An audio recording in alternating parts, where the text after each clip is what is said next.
fa ny vahiny amin'izao farany herinandro zao ary sarotrarotra vao nahazo azy mifavabavahana mihitsy ary moa vao hoe mba hanekeny ny vahiny atao fandarana okazava tamin'ity an'io ity fa dia tonga soa eto amin'ny efitra ny fitenenana izy Andriamatoa Rabona olo Jaune Pahitoekarena sy lehiben'ny émergent de Madagascar miarabanao tompoko tonga soa eto amin'ny fandarana okazava sady miarabanao tratran'ny taona miarabanao ihany koa Mamy Patrika tratran'izao taona vaovao 2018 zao faly miarabany piainy viva ihany koa ary miarabany koa tratran'ny taona 2018 satria izao ndraitsika vao niona androantsika dia iteny zavatra mazefatra ka miangavy ianareo manaingy ianareo piaino radio viva mba hiaino tsara iteny zavatra mavesatra tokoa Andriamatoa Rabona olo Jaune mahakasika an'izay resaka hoe tontolo ny ara-toekarena zay no resakintsika androany hitondra famakafakana goavana izy mety ho vitsy no fanontaniana ao apetraka aminy fa tonga izy dia hitondra famakafakana goavana manoloana ny toe-javatra misy ara-toekarena eto Madagasikara fanontaniana voalohany tompoko hoe mba tsara ihany ho fantarina hoe aiza ho aizy ty resaka toe-karena eto Madagasikara amin'izao fotoana ahoana marina inona tena zany euro ary ty efa tamin'ny fisandratana moa dia misy mihitsy fanontaniana ny tany omaliny hoe ny euro tonga efa miakatra ambony be ohatrany nanarotsarona fotsiny filohanareo amin'ny émergent de Madagascar ianao pahitoekarena raha teo tsara ihany mba hazavaina kely amin'ny piaino ny zava-misy tompoko fa tena sao dia tompotrano miono mahita anareo manam-pahaizana sy manam-pahalalana ara-toekarena ohatr'izao marina tokoa zany Mamy Patrika satria ny tranga toy ireny ny hetsika toy ireny dia ahafahany malagasy miaino fa misy kosa ny malagasy ary maro izy amin'izao fotoana zao no sady miaino no mamakafaka no manadiady ilainy zany satria tokony izay ny toe-tsaina amin'izao fotoana zao dia ny fahaizana mamaky na manao lecture andreny dia ataoko amin'ny teny vahiny akeo ilaksiny hoe midiseke ny zavatra voalaza ao anatin'ireny afatra atao reny satria mazefadandra loatra amin'ny fiainam-pirenena ny tranga toy ireny satria ao anatina vaninandro izay ifidiny malagasy ao anatin'ny taona izay ifidianany malagasy ka amiko raisiko amin'ny saina tsy miangatra dia efa manomboka miditra amin'ny safidy ara-programa sy ara ataontsika hoe toe-tsaina sy ny firehikevitra ny ilatsaka filohan'ny republika amin'izao fotoana zao misy mahatsara azy zay satria efa hita fa tsy naomby ny fifidianana arahana etsika toan'ny artista fotsiny na lambahoany fotsiny na t-shirt fotsiny zay aloha zany no zava-dehibe ao anatin'ireny na inona filaza fa etsy-andany keo ao anatin'ireny no ahitana hoe maresy lahatra ve ilay voalaza maresy lahatra ve lay fandaharana lay programa zay hoentin'ilay milaza azy ilatsaka ho filoham-pirenena indrindraindrindra eo tsika dia nantany ianao Mamy Patrika hoe misy ny fanontaniana napetraky ny opérateur lehibe anankiray izay lehibe an'ny SIM momba ny sandam-bola malagasy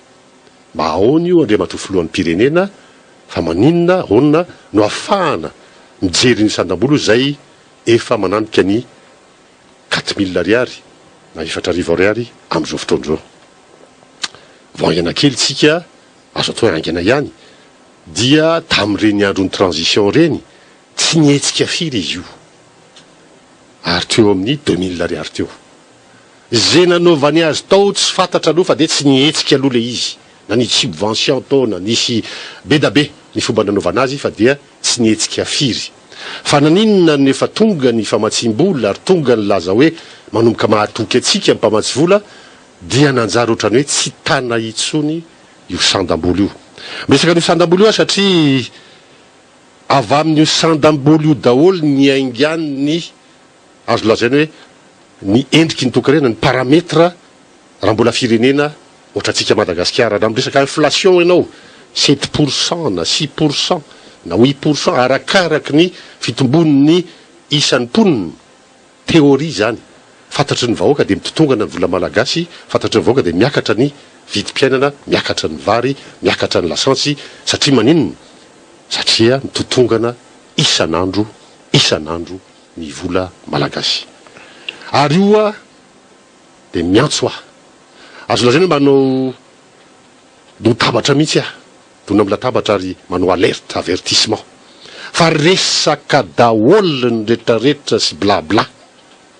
na anao inona ianao, na anao autoroute ianao, na anao zone économique spéciale ianao, zay ao anaty programme any émergence de Madagascar, fa miala amin'io aloha inona vahaolana momba sandam-bola malagasy. Satria maninona? Satria maninona ny miantso, maninona manao avertissement, maninona ny malahelo. Voaingana ane no 2000 ariary io zany hoe am'izao fotoana zao 4000 ariary otrinona zany io, firy io sandam-bola io amin'ny fin 2018, amin'ny farany taona, amin'ny fotoana fifidianana. Raha ny vinavina dia any amin'ny 5,000 ariary ihany io. Tsy mijanona itsony io, ary tsy mijanona mahitsy raha tsy misy fepetra mazava apetraky ny mpitondra na iza mitondra eo. Ary io dia mbola itoy, ary raha zay hitondra eo dia any amin'ny farany taona 2023 zay farany mandany le filoha avy eo, dia mety ho lasa any amin'ny 10,000 ariary io. Raha izao fandeha mba haraisinareo an-tsaina ve ahoana ny fiainandra malagasy amin'izany? Ny vary amin'izany mba ohatrinona? Lasantsy amin'izany mba ohatrinona? Asa ny vary mety ho 25,000 francs, 10,000 ariary. Miteny ny émergent de Madagascar ianao fanazavana ary anisan'ny tsindrin'ny filoham-pirenena omaly tao anatin'ny famelabelarana nataony fa dia mpampianatra toekarena izy, mpay toekarena. Fanontaniana tompoko hoe miteny ny émergent de Madagascar ianao ny androany totrany tsy dia voaresaka fa tonga dia any amin'ny zay indrindra mahatonga 30 no resaka. Oza hoe rehefa ao anatin'le sehatra ny manazava ny émergent dia ho zay hoe ny tena izy, satria hoe filoham-pirenena dia tsy maintsy hoe zay hoe ny zava-misy tompoko. Voatery natomboko tamin'le sandam-bola teo satria ino le no ny androany, ino ny tokony homaly. Ary raha nametraka fanontaniana le BNSIM dia valiteny safosafo no nataony, nefa ino ny tena zava-dehibe? Zany hoe aka io ane misy tombotsoa ho an'ny sasany, dia misy tsy tombotsoa ho an'ny sasany, ho an'ny importateur sy ho an'ny exportateur. Miala tsiny tompoko, lalina be io, ary miala amin'io daholo mety ho fire-kevitra, toe-tsaina, foto-kevitra hijoroany ny mpitatana anankiray, na eo amin'ny mpitatana ara-politika, zay na eo amin'ny fitantanana ara-toekarena, mpampianatra toekarena izy, miala amin'io endrika anankiray io dia ny sandam-bola hitarotra zay rehefa kelikely. Fa ny dika zay ihany koa dia tsy mazava ary tsy misy mihitsy tao anatin'izay famelabelarana tao filoham-pirenena zay momba ny hoe ahoana ny apitso ny malagasy, rapitso sabotsy, rapitso amin'ny herinandro, amin'izao fotoana zao mikaikikaiky, fa dia avaly fotsiny hoe ataovy namana ny fotoana ahoana, efa taona teo natao namana ny fotoana ny andro ny vahoaka zao ny hafarany. Ka everiko fa onatrandre zany dia mazava ny famakafakana ataon'ny rehetra, na ny vahoaka madinika io, na ny mpanao gazety io, na ny manam-pahaizana io, na ny rehetra zay mihaino hoe toa tsapatsapa izy ity, toa laboratoire Madagasikara angamba filazako azy toa akamena, toa vakroka moa brouillon filaza azy ny fitantanana firenena. Satria raha zavatra ohatrandreny zay fiantsoana ohatrandreny raha ny tokony izy vao mandray amin'ny fahefana ianao rehefa mipetraka any amin'ny assemblée nationale efa taona lasa ny programme premier ministre dia mametraka ny vinany filoham-pirenena, na 2030 io, na 2024 io, na 2000 fa mametraka vina aloha, dia inony eo ianao no miantso ny vahoaka ekenareo ve ny vinao. Azo atao koa hoe any amin'ny propagande ianao no manao zava fa zao efa tara loatra. Ka dia zay zany dia midika hoe toa tsapatsapa izy ity andrakandrana. Ary ilay fikopahana koa zany eny teo moa mampatrika hoe taony koropaka ho ny arinazo baiko entitra hoe tsy maintsy atao rapitso 25 janvier ny famelabelarana fisaratana mirindra everiko fa na dia zay fomba fiasa era dia efa tsy mirindra satria misy tsindry be le izy. Fa ndika zay ihany koa dia atao misy mendrika amena maiky zany zay mampiseho ary ny olona ne mandinika ny vahoaka ne tsy hoe tsy mijery mahay mandinika amin'ny vahoaka hoe fady nahoana loatra re no zay vao mikoropaka nahoana loatra re no zay vao apetraky reny satria maninona ve satria misy fietsena ve ataon'le mpifaninana any Paris de mikorapaka satria atao fotsiny hoe tonga dita be aloha le tsika no mipotra voalohany de am'izay reo mpangalatahaka aza atao an'izany reny raha-pirenena tompoko fa misy zavatra lalina zay no nyteneny hoe ny copicoler ozy tsy taloha fa zay ao arinan'izao ny copicoler mampimely izy mampimely izy am'teny vazaha moa de aloha imbe kely fa heureusement que le ridicule ne tue pas parce que c'est grave zava-dehibe no tokony hodinina eto firenena dia hoe ho vita ve hisandatra marina ve fa tsy kobakambava Madagasikara miandreny zany ny vahoaka mila ho resy lahatra ny vahoaka mila zavaina amin'ny vahoaka fa tsy mikoropadropaka ohatran'izao efa mena efa taona ianao anazavana an'izany fa tsy amin'ny faraty mandat ty vao ametraka an'izany eo vao miantso pacte pour social pacte zany efa tenenina mandava-taona zany efa tamin'ny efa taona lasa hoe mila pacte pour l'émergence de Madagascar efa voasoratray zany misy fomba fanentanana hoe keny rehetrarehetra ny atao hoe pacte ary misy sonia ataony rehetrarehetra miaraka amin'ny mpamatsy vola fa tsy zao ianao vao anao pacte tsy zao ny fanaovana azy efa hatramin'izany ianao nefa tokony teny hoe izao ny fomba fijeriko sy mivinako izao ny tetikasa lehibe apetrako izao ny tetikasa à court terme lahara-pahamena ho apetrako inona ny ao anatin'ny herintaona ao anatin'ny roa taona zany ny fomba fijery ary izanao aresy lahatra ny vahoaka ny émergence ne tompoko ny fisandratany de tsy mandinika fotsiny tsy mijanona amin'ny hoe 2030 na 2025 na 2040 miala koa amin'ny foiezaka ny atao hoe programme émergence ary foiezaka azo atao tsara tsy andrasana an'izy an'izy fa tsy miandro hoe tsy vitandray andro izy ty fa ga izy ty moramora fa ataoko namana ny fotoana zay zavatra zay a tsara mandinitsika malagasy hoe de nio tsara fakafakao zavatra voalaza ny ao anatin'ireny mantsy efa vita laminy reny ny ataontsika hoe famelabelarany reny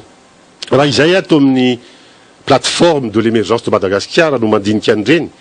dia efa fantatra ane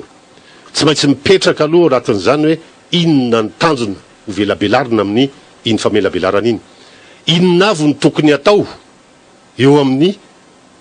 zany tanjony zany eo amin'ny lafiny hoe fitsinjarana amin'ny asan'ny fanjakana amin'ny industrie amin'ny tourisme amin'ny fandriam-pahalemana amin'ny ataontsika hoe ny momban'ny tontolo iainana mazava ane zany hainy pahy toe-kareny zany hainy pahinao politika manao zany ary samy manana ny hoe mahay manao chiffre daoly hoe ny idéas de tokony ampiakarinao ohatran'izao ny indice le revenu revenu de tokony ho zao de ampiakarinao ohatran'izao lasa hoe $1000 hony afaka amin'ny 2030 zany ane tanjona tompoko hoe tsy ny tsara le zavatra voalaza ny tanjona samy teny daoly zao ny tanjonako fa zao kosa raha efa nanontany am'izay ny mifarany mihitsy hoe amin'ny fomba hoana no anaterahana an'le tanjona de mipetraka hoe ozy izy miara-mietany tsika anatanteraka an'io fanga vitan'izany izy io tsy vitan'izany izy io le atao hoe miara-mietana de eken'ny vahoaka ve fa hiara-entana aminao ny vahoaka zay resahanao manana ny asiny ve ny zavatra lazainao mba anarahany vahoakanao asy vitan'izay fa maharesy lahatra ve ny zavatra lazainao anatanterahany io tanjona io ary farany afaka hiarahana matoky ve ianao vahoaka fa ireo manodidina rehetra ireo gouvernement ny assemblée rehetra afaka hiaraka anatanteraka manana le capacité anatanteraka n'le tanjona eo le fanontaniana hoe rehefa natao zany hoe amin'ny fomba hoana tsisy valiny fa de hoe miara-manao tsika everiko fa tsy ampy zany ny amin'ny hoe amin'ny fomba hoana no tena zava-dehibe tokony ho valiana amin'ny fomba hoana no hamana ny olana ny dévaluation io amin'ny fomba hoana no afahana manatratra ny tanjona hoe $1000 amin'ny 2030 ny revenu par habitant amin'ny fomba hoana eo amin'le amin'ny fomba hoana iny initiative iny solution iny ao anatin'ny vahaolana ny tokony apesaka fa tsy ao anatin'ny tanjona fotsiny satria ny tanjona dia ohatrany hoe esprit an'le izy pyramide émergence satria dia apetraka hoe mila méritocratie namono tsy mila méritocratie fantatra an'izy zany izy any tsy mahay zany io mantsy rehefa mandinitsika dia aoka iaino tsara ny zavatra ohatrany ireny satria ao anatin'ireny zany misy fahaizana miteny amin'ireny abora avokako le fahaizana miteny fahaizana manazava io le fahaizana miteny io any amin'ny science politique any dia le atao hoe langue de bois asa zay famadihana miteny gasy fa ataontsika hoe fiteny vatakazo tsy ataoko zay fomba fiteny zany fa de zay aloha ohatra dikarabaka teny io zany de ohatra ray meko anareo hoe ahoana ny fomba amana ny vahaolany ny dévaluation lasa 4 000 aza matahotra tompoko fa tsy maintsy ho vitatsika io ary mametoky anareo fa ho vitatsika io ary efa miezaka mafy mba ho tanteraky io fa dia oka tsy nisy ny ayay zay ny atao hoe fiteny vatakazo na langue de bois fa ny fiteny kosa rehefa resaka raha-toe-karena mazava de toy izao no planina rehetrarehetra matipaika ahafahana mamahany io vahaolana io raha nytaninao de afaka azavaiko fa zany moa ao anatina endrika anankiray izay mbola ho avy ny fotoana anazavana ny fomba rehetra ahafahantsika miala am'izao fahantrano zao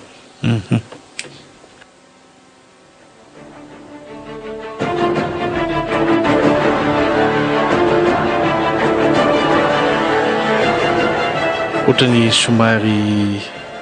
teraka resabe ihany mbola veritsika ary somary mampisalasala ny sain'ny rehetra ihany Andriamatora Bonarona satria ianao teto amin'ity fandarana okazavy ity dia nitondra hatrany an'izay fanazavana resaka ara-toe-karena zay nisy fotoana amin'izay ary nitenenana teto hoe nametraka fitoriana nareo émergent de Madagascar fa misy copie-collé misy fakana zany an'izay karazana hoe lamina na antaratasy na ny dossier nanananareo tao anatin'izay faharoa manarakaraka an'izay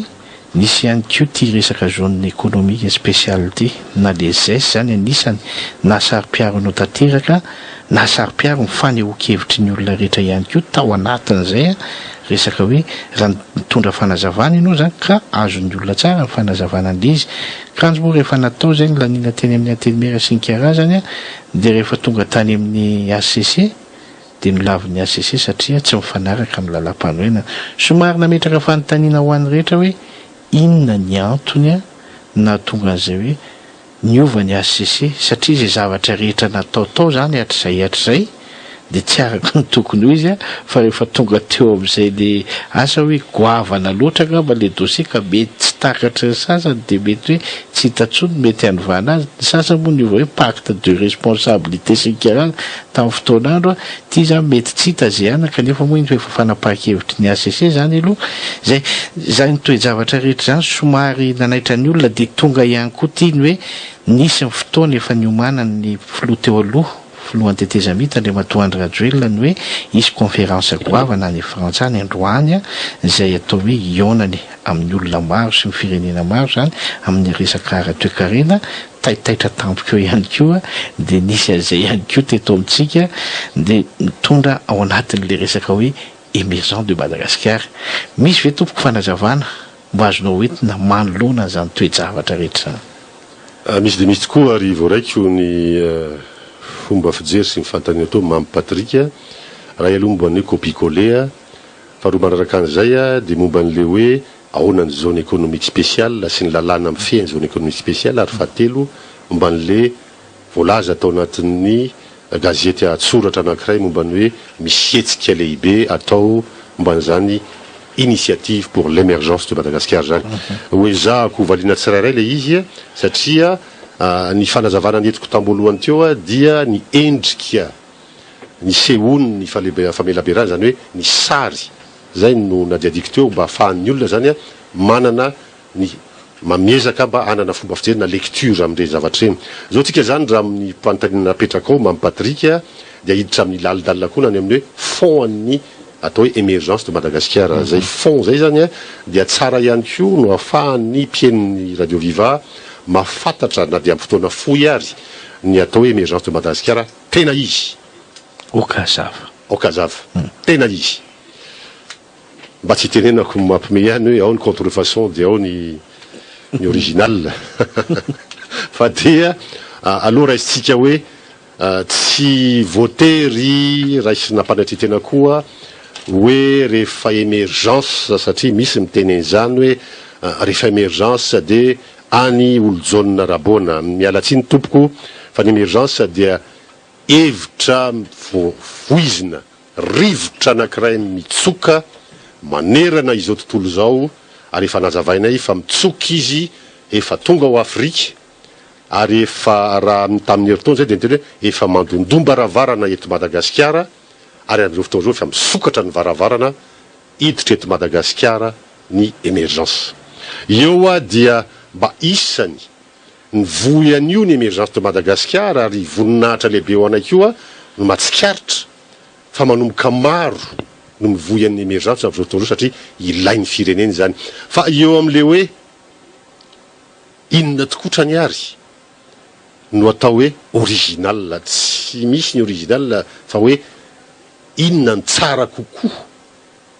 ho an'ity firenentsika ity izay maharesy lahatra ary mifanetana amin'ny filany malagasy ny tadiavin'ny malagasy ny faniriany malagasy zay ngamba no fomba fijery de eo am'izay tsika ny afaka miteny hoe ny aniza amin'ny maharesy lahatra anao de ho azavaiko zay copie collé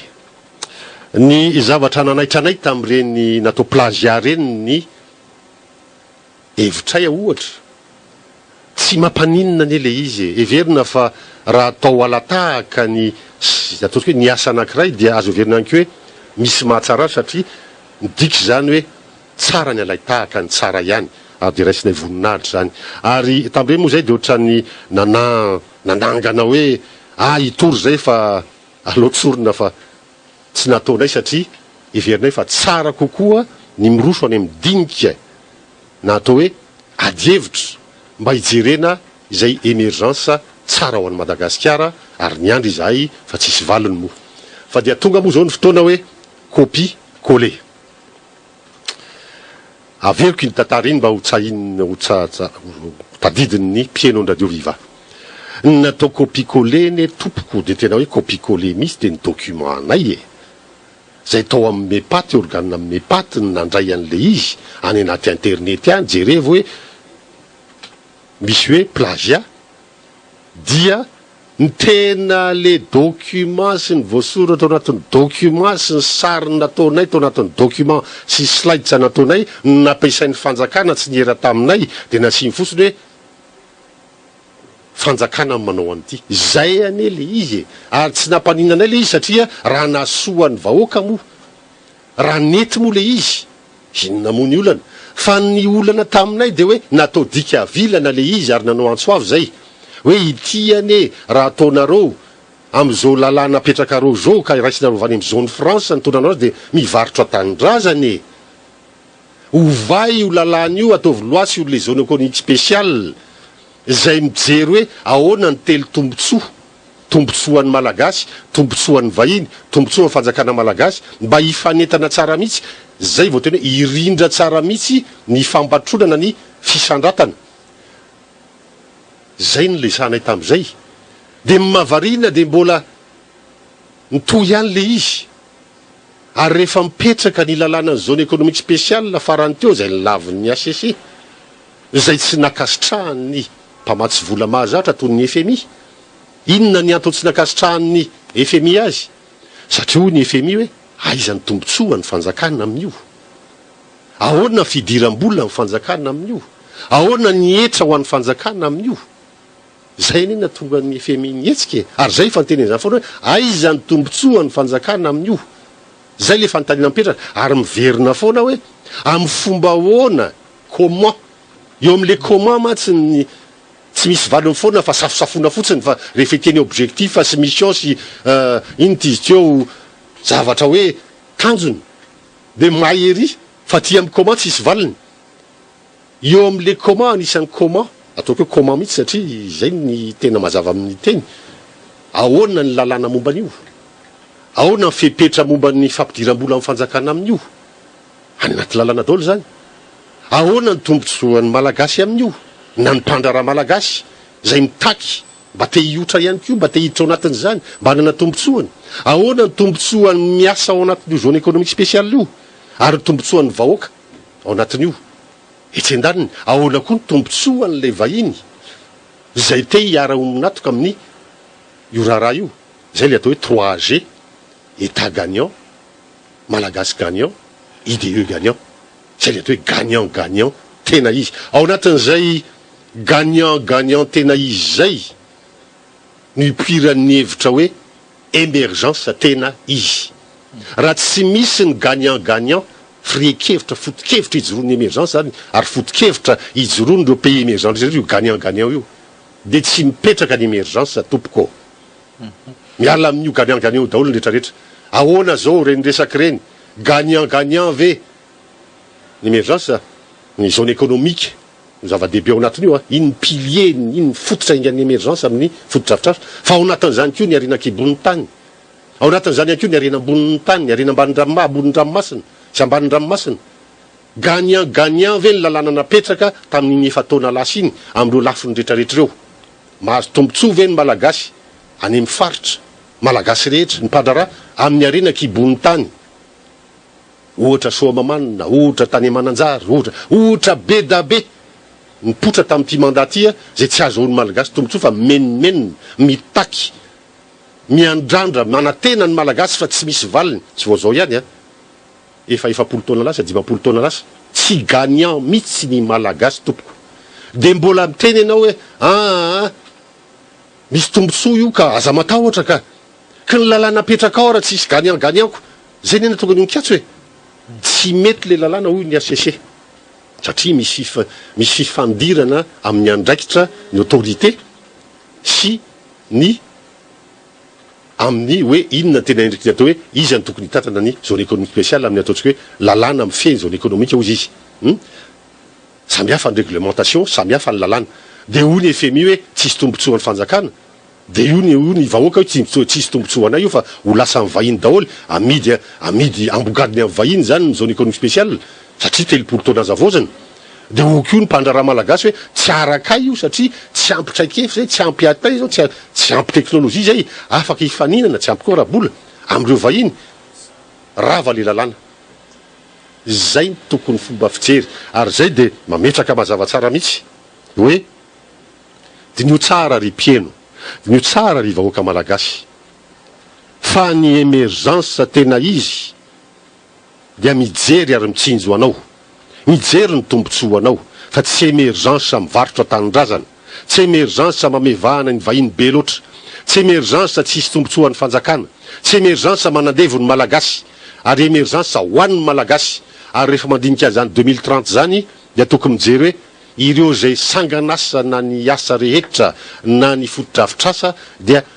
tompony antoka amin'izany ny malagasy ny fanjakana malagasy ny vahoaka malagasy ary isy tombotsoan'ny malagasy ankoatran'izay resahanao zay hoe ny émergence tena izy satria betsaka neno miresaka émergence eto amintsika mariny de santionany zao maly zao ny filoham-pirenena de mba niteny mihitsy izy hoe malala momba an'izany de reny raha nahity reny moa zava-misy fa fanontaniana tompokony hoe le émergence de Madagascar ny resaka émergence mihitsy zany resahantsika izy io ve hoe zay te hiteny zany sy mahafantapantatra de afaka miresaka an'izy io sa misy toe-tsaina zay tena tokony ananana miatrika an'izay resaka émergence zay mba hahafahana tsara mamantatra ny hoe aiza ho aiza ny tanjona tena hoe azo raisin-tanana sy ho tsapan'le firenena ho tsapan'le vahoaka ao anatin'le firenena fa le resaka blibla sy le resaka fampanantenana pokaty sy le resaka fahaizana toe-karena any amin'ny tokony tsy izy mahavery sy mahafanina ny vahoaka sy ny firenena io ka zay ny anontaniana hoe de raha vao miresaka émergence hoe de zay te hiteny rehetra hoe de afaka miteny sa misy toe-tsaina zay tena tokony ananana ary indrindraindrindra mifanaraka tsara azo tsapain-tanana ao anatin'izay toko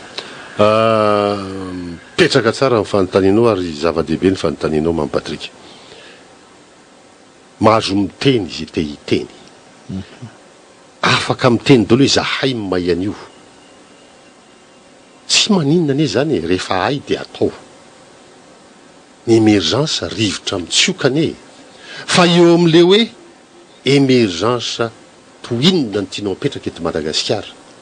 toe-tsainy zay miakina ny toe-tsain'le mpitondro io toe-tsaina mihitsy ny tena everiko fa madika ny atao hoe idéologie ary raha tokony ho izy fa tsy hoe firehikevitra ny toe-tsainy zany a dia mametraka mazava hoe amin'ny fomba ahoana ohatra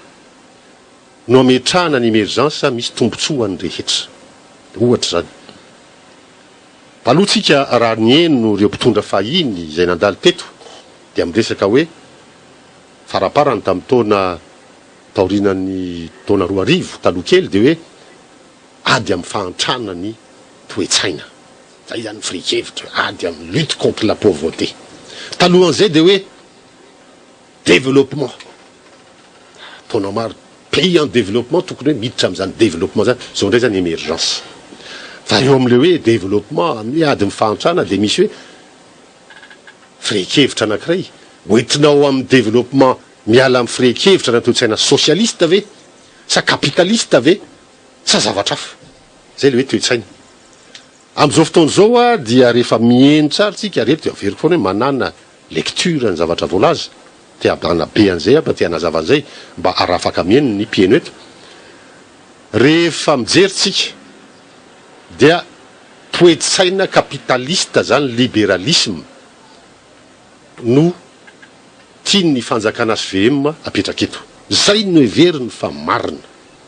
zay no heveriny fa vérité zany hoe miala ataontsika tsotsotra mba ho azon'ny rehetrrehetra zany rehetra hoe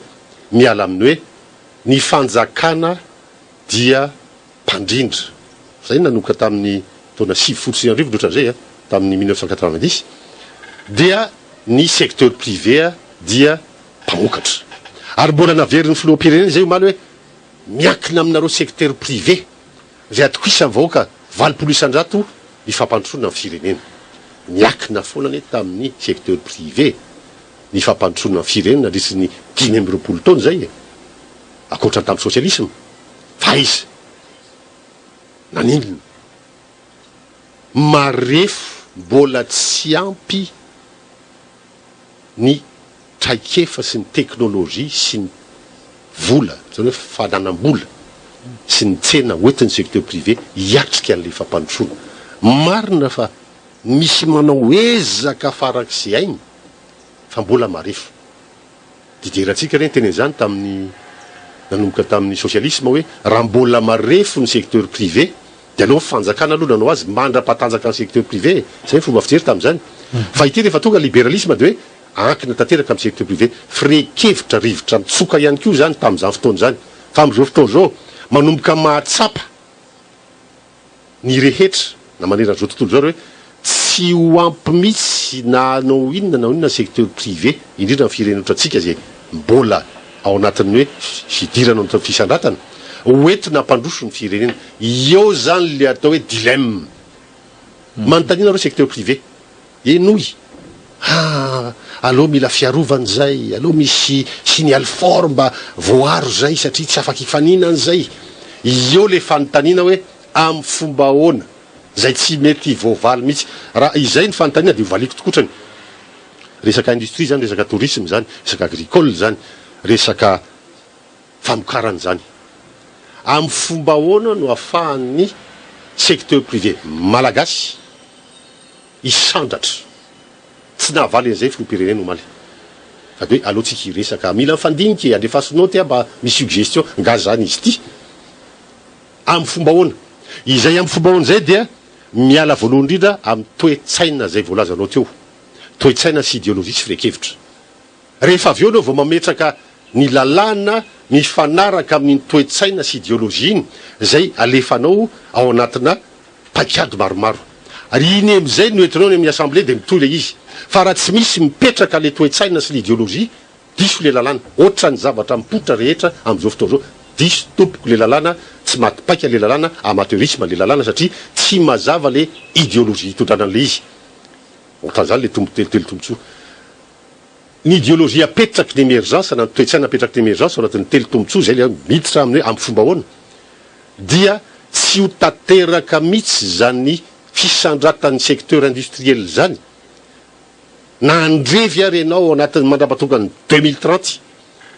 raha tsy misy ny fiara-miasa miditra ao anatin'ny sehitra ny secteur privé anao partenariat na joint venture amin'ny IDE ary zay ny tokony lalàna mipetraka ary io de tsy be da be tsy ampy ny secteur privé raha mbola mietehitra foana amin'ny secteur privé zay misy ireo fa tokony mipetraka ny renouvellement de la classe industrielle fanavozana ny relève ahoana no anaty terrain zany relève zany nanontany ny mpianatrisika amin'ny momaly hoe anankiray hoe ahoana ny relève président amin'ny zavatra rehetrarehetra amin'izany fisandratana 2030 zany de ianao no le relève raha iso tanana ny hoavinao zay le atao hoe atao hoe nao langue de bois na fiteny vatakazo aminay atao amin'ny émergence zay iverina de hoe ireo fametranany relève dia mametraka mazava ao anatin'ny drafitrasa sy ny tetikasa hoe tokony andray atanana iditra miara-natoka zay manana tetikasa hoentin'ny fanjakana tantanany fanjakana ny tanora ao anatin'izany zone économique spéciale zany zany hoe raisitsika zany pratiquement hoe tokony isy fifaninanana ataotsika hoe mameny zany excellence zany hoe mifaninana zay manana tetikasa rehetra tanora io dia rehefa mipetraka tsara amin'ny business plan ka mazava tsara ka maharesy lahatra ka misy antoka amin'ny fampirarahana miara-natoka amin'ny partenaire anankiray dia azo amena vahany izy ao anatin'ny famomezana ny lotissement na parcelle na tany ao anatin'izany zone économique spéciale zany satria rehefa mahazo tany izy eo anatin'io lotissement de afaka manana antoka izy hiatsony fiara-miasa na amin'ny vahiny na amin'ny mpanambola ary zay antoka zay nefa nia dia an'ny fanjakana le tany ao anatin'ny zone économique spéciale zany hoe tokony koa zany miara-miditra miara-natoka ao anatin'izany tetikasa zany ny fanjakana zay le hoe telo tombotsoa zay le hoe société d'économiste zay le hoe libéralisme social zay le firekevitra zay ny fomba fijery ny émergence de Madagascar ary efa amapolo taona ny maro zany hoe mba tsy tenenana hoe roapolo taona zay ny nandinika an'io ary zay ny natonga an'ireo sinoa zay voalohany amin'izao fotoana zao amin'ny sehitra rahateo-karena maneran-tany avy amin'ny alalan'ny zone économique spéciale no nanjary nisy fahombiazana be satria obligatoire voatery ny lalàna ny atao hoe société d'économiste mba hisiny tombotsoa andrehetra ary any Chine na ny commune kely mametraka zone économique spéciale ara dia manan-karena satria ohatra ny lasa manao promotion immobilière zay zareo ka zany fomba fijery zany ny atao hoe amin'ny fomba ahoana ary eto dia mametraka ihany koa hoe misy hetsika tokotrany zay voalazana eto Mamy Patrick any Paris fa raha ny hita kosa aloha za tamin'ny zavatra hitako tamin'ny gazety atsoratra de hoe ny anarany le izy le hetsika io zay ny président Andry Rajoelina moa no hitarika azy dia hoe initiative pour l'émergence de Madagascar ao anaty initiative de hoe anome vahaolana ao zay aniny andrasany fa tsy hoe langue de bois na fiteny vatakazo inona le vahaolana ny fomba ahoana no tetarana ny vahaolana ary mila initiative zany satria ny anay émergence de Madagascar dia manazava ny firekevitra io vahaolana misy amin'ny olana ankehitriny aloha zay vo mazava ho azy jerena no avy fa le omaly tonga de mandeha de hatrany amin'ny 2030 fanontaniana tompoko apetrako aminao farany de ny hoe ny fahitanao an'izay iny conférence nataony ny filoham-pirenena iny zany ny hoe fisandratana mirindra iny iny ahoana zany mba fandraisanao an'iny tsara io dia averiko eto foana mahaiza isika malagasy ray manontolo manao antsoavy mihitsy ho avy ny fanazavana avy amin'ireo ilatsaka filoham-pirenena ny atao hoe fisandratana fangaro be satria manjary jeu de mots le izy fisandratana mirindra fisandratana renaissance ataovinamana tanjona fa anjaratsika ny mandinika hoe fisandratana ve misy tombotsoa ho anao ry malagasy misy fiatraikany isa tokantrano marina ve fa tsy miandry amin'ny 2030 vo isy fitraikany isa tokantrano zany ny fomba fijery tena hipetraka marina ve ary maharesy lahatra anao ve ary fisandratana malagasy ve fa tsy fisandratana mivarotra tanindrazana fisandratana manandevony malagasy avery kely mampatriky ty manandevo ty fa tsy voazavako tsara teo nijery ny lalàna article 41 amin'ny lalàna fean'le zone économique spéciale de hoy izy hoe ny karama farafambaniny ao anatin'ny zone économique spéciale dia atao mifanetana ny karama eny ivelan'ny zone économique spéciale zany hoe le SMIC zany a c'est 150 000 ariary mba aneritseritra ve reo manambola volany lalàna nandeha lalina nandinika hoe ny vola mivezivezy ao anatin'ny zone économique spéciale ane ka vola vahiny daholo ary ny banky ao anatin'ny zone économique spéciale ane ka banky afakapana offshore ny vola ifanakalozanao de vola vahiny tany Chine mo modina vadiny kely hoe tovy sanda amin'ny vola vahiny ny vola mivezivezy ao anatin'ny zone économique spéciale de nataony hoe yuan ny anarany fa ny ivelany zone économique spéciale ataony hoe renminbi ny anarany zany hoe eo zany le hoe amin'ny fomba ahoana satria tany ivelany zone économique spéciale taux de change fixe fa ao anatin'ny zone économique spéciale le taux de change flottant double parité de taux d'échange zany tondrany azy zany mila dinihina daholo satria fatany fa afaka roapolo taona ivadika flottant am'izay ny taux de change fixe satria manomboka mifanakaiky les performances fixe sy ny flottant zay ny fomba fijery ka eto a de miteny hoe amin'ny fomba ahoana moa rehefa vola vahiny mivezivezy ao anatin'izany zone économique spéciale zany de karama FMG mitovy amin'ny anivelan'ny zone nanomenao le malagasy tsotra be ne zany tonga de hoe équivalent devise na vola devise ataontsika hoe 200 euros ny karama farafahaniny ao anatin'ny faritra ny zone économique spéciale faritra ara-toekarena manokana misy vavadingeza be ao anatin'izany miao velan'izany faritra zany rehefa mivoaka avao le mpiasa dia atakaliny io vola vahiny io 200 euros io raha taloha zao 2000 ariary de mazava ho azy fa 2 millions zany le 200 euros fa rehefa lasa 4 000 ariary de lasa 4 millions zany le 200 euros tsy misy fiatraikany fitotongany sandam-bola am'izany équivalent devise zany zany zao anankiray alasaky hoe manandevo lalàna feny zone économique spéciale io ka zany rehetra zany de mampiseho hoe inona re tompoka adinio tsara ary malagasy hoe iza ny tena misy fiatraikany aminao raha pitso ihany ko fa tsy hoe miandry afaka roapolo taona misy paikady mazava miisa manjatony nitetikady ao anatin'ny émergence de Madagascar ho an'ny afaka ray volana afaka roa volana afaka telo volana fa tsy miandry hoe miala amin'ny progrès structurant ho avy zay vao andeha am'ty dingany ty aona moa zay efa niteneny teto hoe azo atao tsara mihitsy ary efa zatra an'izany ny malagasy mamorona asa angana de angana ny lalanany hoe night market manerana amin'ny pays émergent misy zany night market zany makany Bangkok ianao makany Kuala Lumpur ianao makany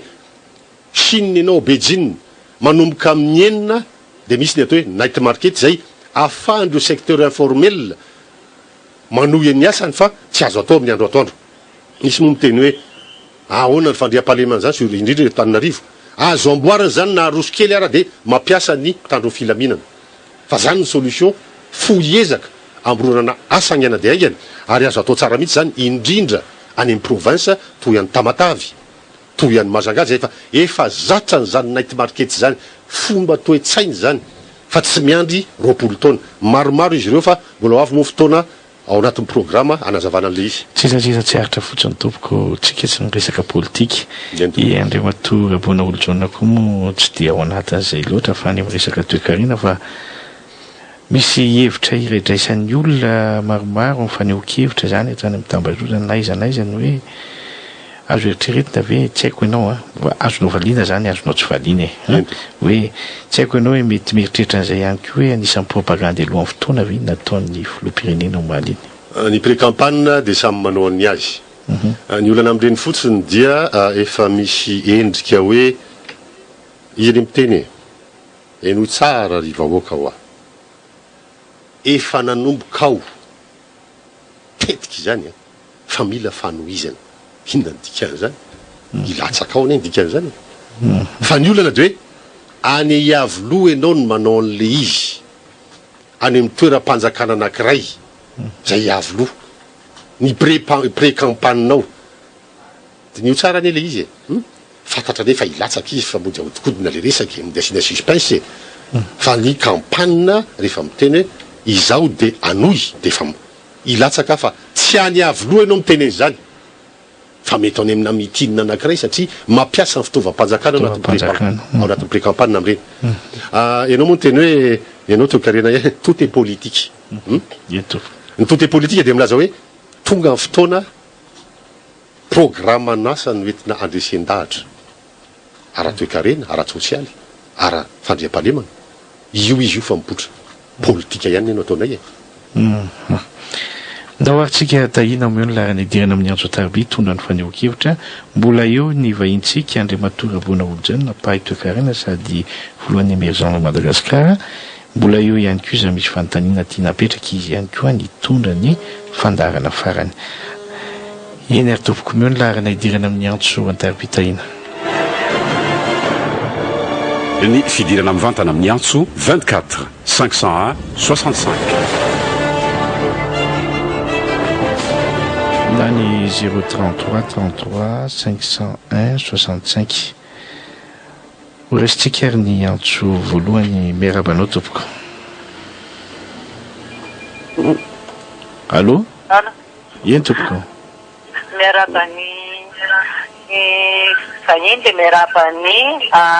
vivoa ya misaotra betsaka nanome an'izao tapaka avany aminao a solotsika antso hafa afaka mamerina miantso ianao eny tompoko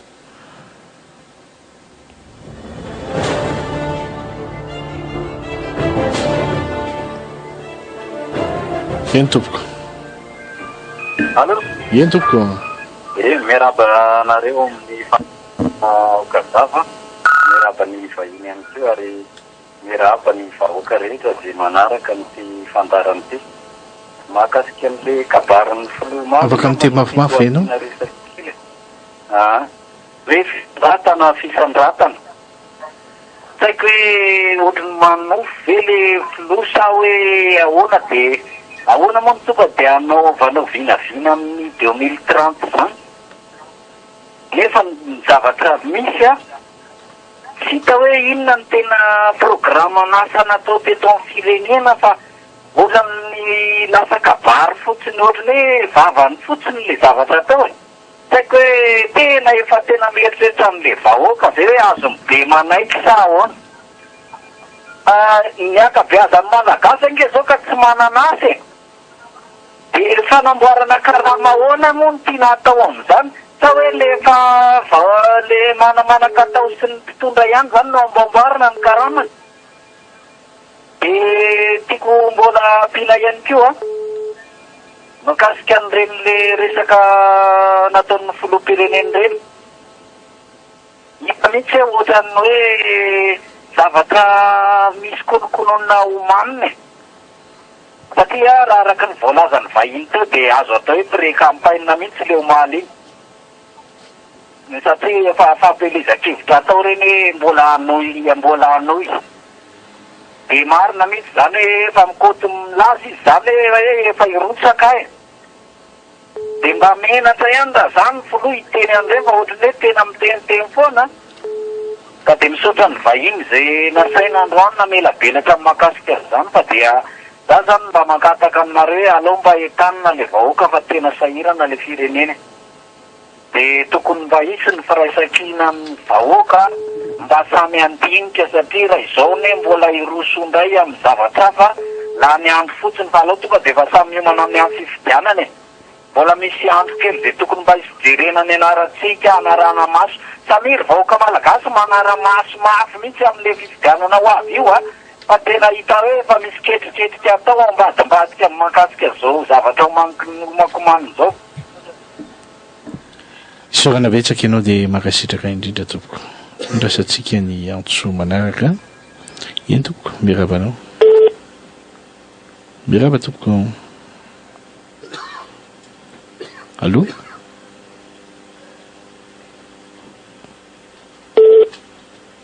24 501 65 na 033 33 501 65 eny tompoko Miarabanao. Allô. Ino tompoko? Ino tompoko? Miaraba tompoko. Sady miaraba n'Andriamato John. Ohatra marary raha le raha mampianina. Tena marary io. Ary mpanjaka ny mpanao copier-coller. Hita ny fanao l'initiative de l'émergence ny Floana Joel any Paris. Dia iny ny adala misandrahaka miteny an'ity fisandrahana misandrahaka. Tena mampalahelo rehefa marary ianao Andriamato Rajonaro mampianina mialary aza milatsaka fa tena manala baraka firenena tsy misy hainao akory na kely aiza araka ny fanazavana le manampahaizana atao mikasy azany emergence fa dia niedinedina fotsiny hoe mitsamboamboatra manazava lizy ary tena mampioe mijery anao dia tena mampioe Rajonaro mampianina tsy misy zavatra vitanao any 2030 hoe tatarainao zao ny vahoaka mialatsina ny pambo any ianao any 2030 midradadainao tena marary alaha ireo matoko isaorana betsaka ianao dia makasitraka aloha manaja olona foana aloha manaja olona ino tompoko mandroso ny antso manaraka miarabanao tompoko ino tompoko allo efa hoenao fa mitenena ia miraba vahiny manoka raba ihany ty ho an'ny technicien sy miarabanota indrindraindrindra ho an'ny vahoaka manomeno natayatara kely amin'ny fanehoan-kevitra dia tiapatia miantsy mapaka vahoaka rehetrarehetra indrindra ho an'ny tsirairay dia afaka vahoaka malagasy ray manontolo rehefa ty manontolo lasa miarika anagerina fanavantana no azy mampatsiahy indrindra ny nahateny nataon'ny Andriamato filohampirenena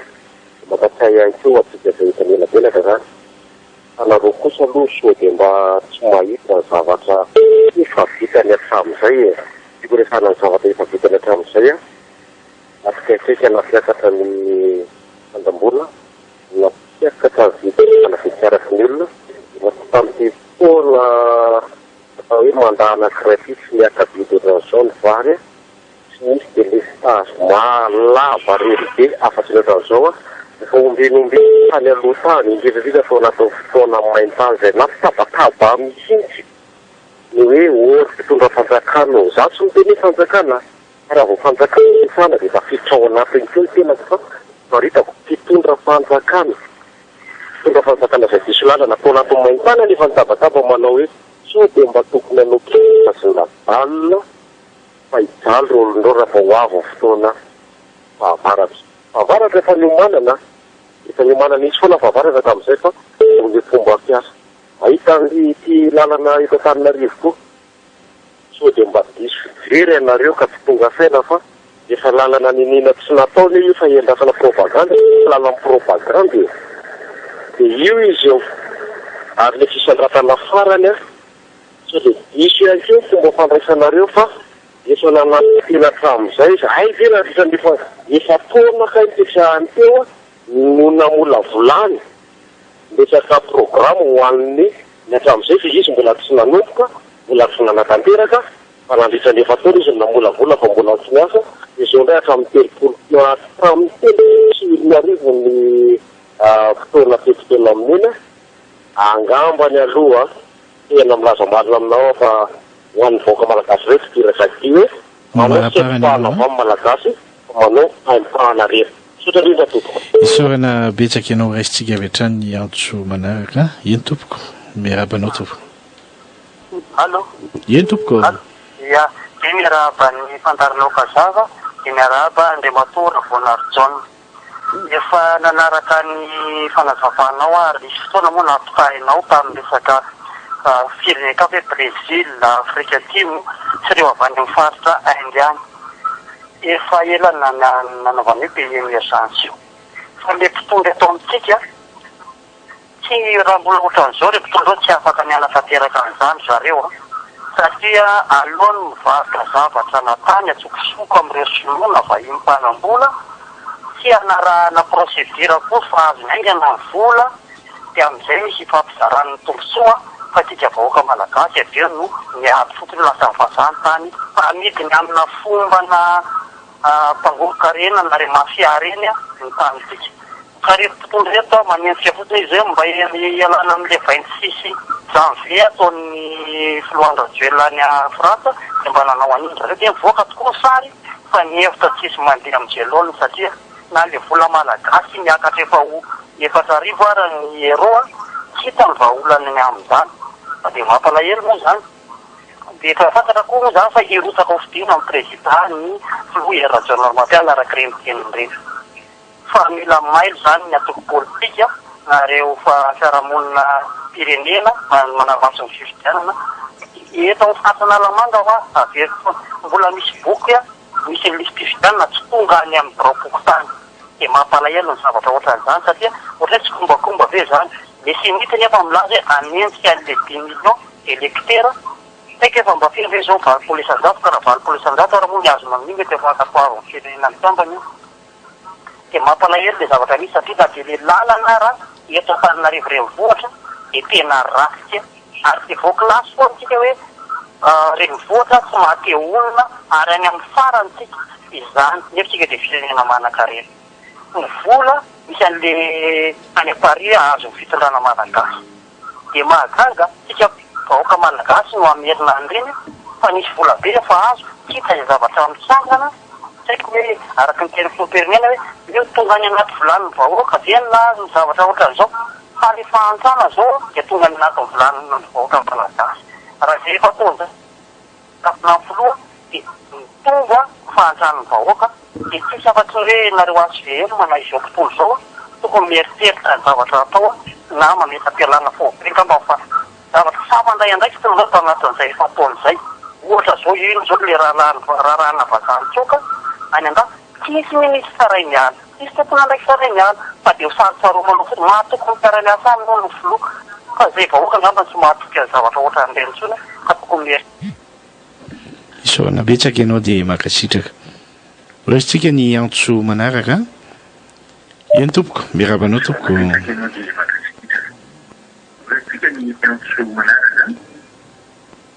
solotsika antso angamba fa tsy mihainy mihitsy izy eny tompoko mirabanao tompoko ohatrany tokony amefitra ary miarabany vahiny mazava-be tokoa ny fanazavany vahiny fa zahay eto zany mandaa satria io mako zany tsy fantatra hoe ohatrany hoe Kiba zany misy le sombotany ao Kiba ao atao hoe Guantanamo 100 taona io zany mifaretan'io tao niady an'io mafy andeha matoa Fidel Castro filohan'ny Kiba tao taloha efa nodimany de mahafola moa fa vaverina ihany de eo ampidanany anao fanjakana kobanina ka solany atsika ty aragary zay koa nisy oranany ACC nandany io zavatra io satria raha tsy nahay tsara zany isika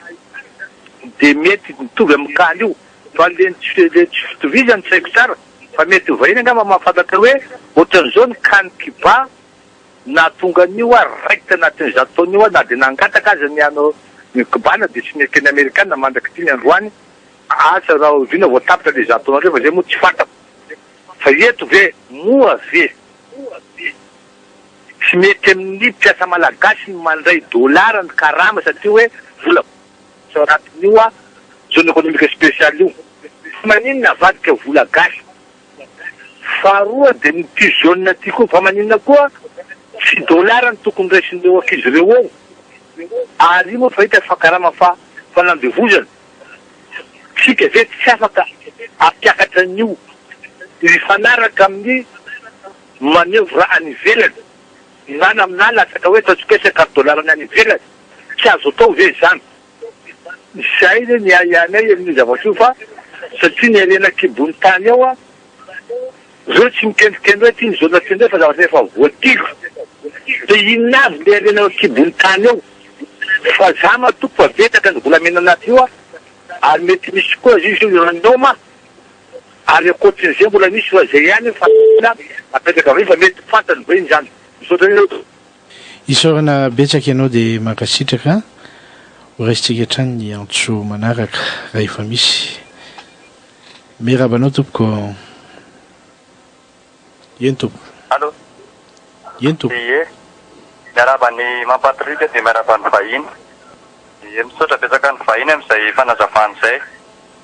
Fantanina manokana ho an'ilay mpitondra fanjakana.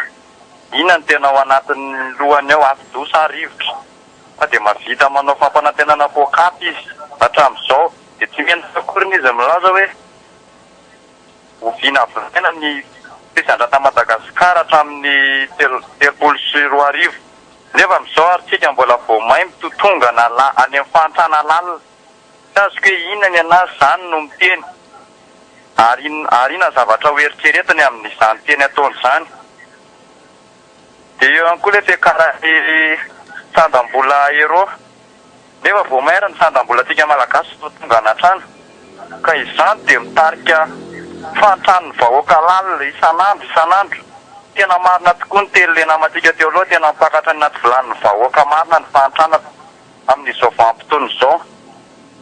Sa dia tsy haiko hoe inona mba fandraisana ndraikitra ataon'ilay mpitondra. Sa dia maika any aminaviana ny tsita maso nefa ny ao ambany maso aza tsita. Dia afatra manokana ho antsika vahoaka. Aloha tsika andraikitra mihitsy. Isaorana betsaka ireo fiangonana izay efa mandray anjara amin'ny fanavotana ny firenena fa raha izao ny toy mety isandratsika fa tsy ity filoha ity mihitsy kory no anandratantsika amin'ny fisandratana. Fa ny anazy azy vao mahay mandetika atsika ny ataony. Saotra betsaka tompoko. Isaorana betsaka ianao dia makasitraka anao ihany koa. Raisitsika ihany antso manaraka rehefa misy. Eny tompoko. Allô? Eny tompoko. Allô? Eny tompoko. Miaraba amintsika rehetra. Miaraba manokana ny Andriamatoa Ravlonarisson. Le radio anao ataovy moramora azafady. Andasikely ary. Eny tompoko. Misaotra betsaka ny tompoko. Allô? Eny tompoko. Allô? Efa ho ianao fa mitenena? Ya. Misaotra betsaka ny vahiny tsy misy fotoana hitenenana, misy fotoana anginana. Dia misy foana amin'ny tompo voalohany ohatra ka hoe hiteny. Izany efa sanatria tsy anaratsy fitondrana, tsy anatsizaniza. Fa ny azy izy fotony fanontaniana tompoko. Mbola avy ny fotoana raha pitsirafaka pitsy raha sitrapon'ny tompo fa zao. Zava-doza be tompoko raha raikitra io projet GES io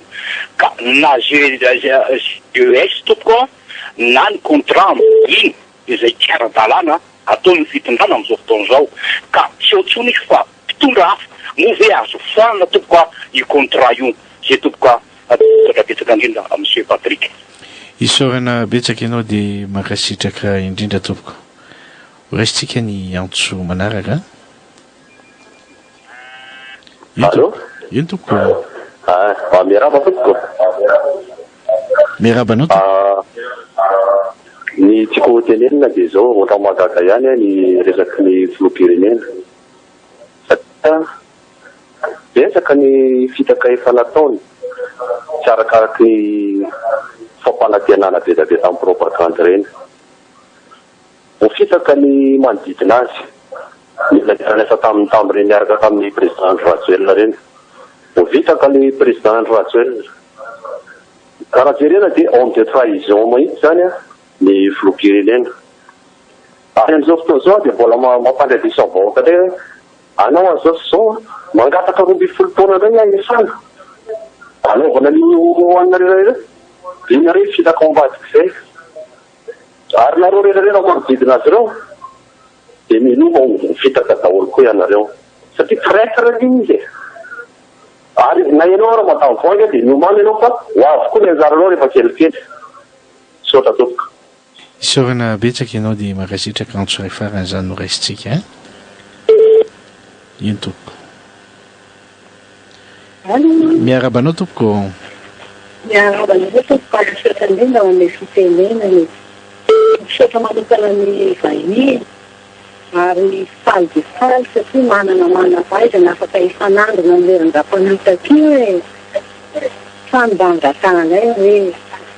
efa mafy mioka lavitra ny 2009 izao hoe mba mifamohina re mana fahaizana. Misy an'ireny miresaka ny da tsy lazaravatra bebe fa sao dia tsy eo amin'ny otarako le izy famena dia mazao fa ny mila esetra hoe aleo zay tsika mba manao transition nareo manam-pahaizana reo fa fifidianana kely dia nge mety satria re olon'ireo reka mafy mangana dia iady tsika fa mba ataovy re ry manam-pahaizana isany zay ambenanay eo ambenany firenetsika dia misaotra indrindra makasitraka tompoko isaorana betsaka ianao dia makasitraka zay koa ny antsoan-taribiny raisina tamintsika ry mpiaino ohajaina makasitraka makatelonantsika rehetra tompoko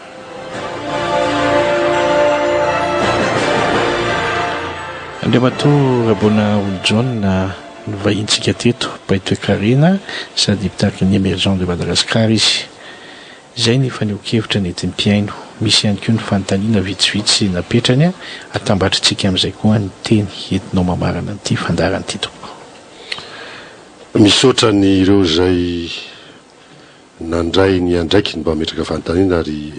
ny eno tsara teo ny zavatra tiako mariana dia saika afana mariana ny akabazan'ny ny voalaza teo zany hoe mikasika ny kabarin'ny filoham-pirenena sy zay momba fanehoan'ilay ny azo telefônina teo an-taribia hoe ona fomba fijeriny ny zavatra tsikarotro aloha dia tsapako fa miroso bebe kokoa amin'ny famakafakana ny zavatra voalaza amin'ireny etsika ireny itsika rehetrarehetra ary manosika trany aho manentana trany raisiko adidy mihitsy ny manazava sy manabe hatrany an-trany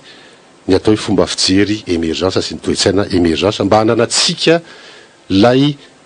famakafakana tena izy hoe manana lecture mety mba afahatsika mitsikera sy mamay vahaolana ao anatin'ireny zavatra voalaza reny izay tokoa no ilaina amin'izao fahatongavany fanakaikazany koa ny fifidiana zao satria tokony mahay mijery itsika tokony mahay mandiniky tsika hoe neniza no tena izy ary neniza no tsy tokony ho mety neniza no original ary neniza no contrefaçon zay ny fomba fijeritsika ary ahitsiko ary apetrako tsara foana mazava hoe ny tena izy zay niriny ny émergence de Madagascar nandritrin'izay taona maro zay dia émergence ho an'ny malagasy émergence tsy mivarotra tanindrazana émergence tsy manandevony malagasy ary fisandratana isin'ny telo tombontsoa gagnant gagnant izay no tokony ho fomba fijerindreo mpandiniky na izy na ireo manapahaizana na ireo koa zay olotsotra zay tokony andinika na raha pirenena ary ty mamakafaka izany eto dia apetrako lay somary fanontaniana teo hoe momba ny Guantanamo ny arena rehetra everiko fa tonga dia raisitsika amin'ny hoe manahoana ny tokony fomba fijery ny arena ny malagasy ary amin'ny fomba hoana eo amin'le hoe comment zay foana matsy no isiny tombotsoa malagasy mivantana tsy mety io firehikevitra napetraka hatramin'izay io nandritry ny 3e république fa efa miova ny atao hoe firehikevitra sy toe-tsaina émergence io dia raisiko ohatra mivantana foana hoe raha hitrandraka renakibony tany anankiray dia mbola mametraka foana hoe ny recette ny fanjakana ny fidiram-bola amin'ny fanjakana dia le ristourna sy ny taxe tsisy fietraikany isa-tokantrano tsisy fietraikany amin'ny malagasy io tompoko fa tokony dia tonga dia miara-miombonatoka le commune sy ny fanjakana sy ny mpandraraha malagasy ao anatin'le tetikasa dia any amin'ny dividendy avy any amin'le part d'action filazazy techniquement zany no misy tombontsoa ny malagasy ary aka tombontsoa ny fanjakana zay le fomba fijery vaovao fanovana toe-tsaina ao anatin'ny fitantanana atao hoe 3G zay ngamba ny amalekoniny ary faharoa dia hoe zone économique spéciale raha ohatra ka efa misy signature na contrat nandendeha tany dia tokony annulena ve everiko fa ireny dia mametraka mazava inona moa le contrat mba fantatrareo ve le contrat oviana nataony contrat ary izy ny nanaovana le contrat zay le atao hoe tsy misy mangarahara fa raha ny tokony ho izy kosa dia hoe raha misy zany contrat zany ary matetika ireo contrat reo dia mamonatoka amin'ny orinasa vahiny lehibe anankiray ka raha le fomba taloha foana ny fanao hoe tamin'ny andron'ny QMM ambany serita hoe manao contrat dia izy mitrandraka dia ampanofaina le tany mandritry ny 7 taona na 7 taona dia rehefa avy eo dia le ristourina kely mena malagasy tsy izay tompoko ny émergence tsy zany ny atao hoe toe-tsaina émergence tsy zany ny atao hoe programme émergence reny le tsy nety ary reny napoklay an'ny malagasy ary reny takin'ny malagasy mba hiova azo atao tsara mihitsy miditra associé partenaire miandro natoka ny fanjakana sy ny secteur privé ao anatin'ireny tetikasa lehibe fitrandrahany reny ary zay a dia fomba fijery vaovao ary zay dia sady misy idirany atao hoe capitalisme sy socialisme ary zay mahatonga amin'ny teny hoe socialisme libéral ny atao hoe émergence fa tsy ohatran'ny fomba fijery ny firekevitra sy ny toe-tsaina entin'ny fanjakana sy ny parti politika ery vaovaon'ny Madagasikara io. Fahatelo, ohatrany manao antsoavo ilay madama Ramatoa farany teo hoe mitambara ianareo manampahaizana zay mba manana eritreritra te hanana vahaolana ao anatin' zao mazo ny fireneny zao eny tompoko tena mahotsa sarotra teny an'le izy fa dia tena hoe nahoana loatra re na loatra asiana resaka politika fa efa resy eneny malagasy efa lasaka ambany dia ambany le izany tsy miaikeny zany ambany dia ambany netsika malagasy gisitra izay dia ahoana ihany ty vahaolany ty inona ihany ny afaka hoentina ka eto a dia manambara